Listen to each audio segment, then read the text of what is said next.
এটা তোমরা দেখতেই পাচ্ছ একটা, মানে আমি দূর থেকে দেখাচ্ছি পরে। প্রথমে কাছ থেকে মাছগুলোকে দেখো। কি সুন্দর লাগছে মাছগুলোকে। জলটা একদম পরিষ্কার। প্রত্যেকটা মাছেরই এখানে জলগুলো ভীষণ পরিষ্কার। তো এই মানে পাথরটাকে গোল করে কেটেছে। গোলটাকে কাটার পর তার ভেতরে অ্যাকোরিয়ামটা করেছে। তো এখানে অনেকগুলো মাছ আছে।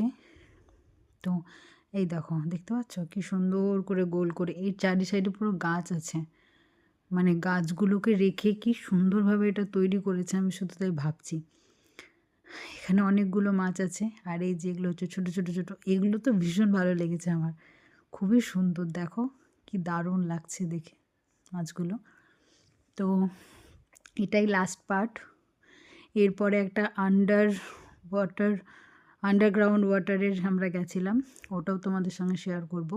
যেহেতু ভিডিওটা খুব বড়, আমাকে ছোট ছোট করে করতে হচ্ছে। তো দেখো, এই যে দেখতে পাচ্ছ গাছগুলো।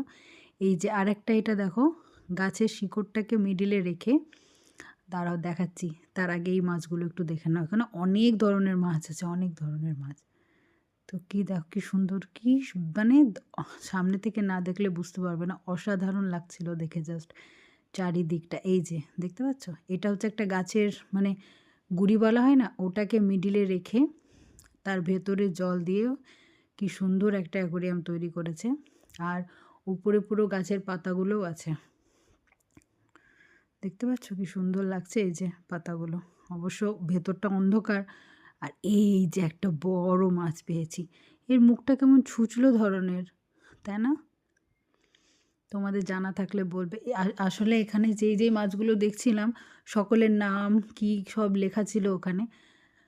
আমি ওগুলো করতে পারিনি, কারণ প্রচণ্ড পরিমাণে ভিড়ও ছিল। তো ঠিকভাবে এক জায়গায় দাঁড়িয়ে করা হচ্ছিল না। বাট যতটা পেরেছি তোমাদের সামনে তুলে ধরার চেষ্টা করেছি। এই যে এটা দেখো, আমি ওকে ডাকছিলাম। এই যে কি বিশাল বড় বড় মাছ। এই যে ওরা ঠিক বুঝতে পারে মনে হয়। এটাই হচ্ছে শেষ। তো তোমাদের ভিডিওটা কেমন লাগলো অবশ্যই জানিও। অবশ্যই একটা লাইক করো। এই যে এটা ছিল লাস্ট কিছুটা। এখানে অনেক কাচিম ছিল, ওই গাছের গুঁড়ির নিচে অনেকগুলো ছিল, আর 2-3টে বাইরে ছিল। তো ভিডিওটা কেমন লাগলো জানিও। বাই, সবাই ভালো থেকো।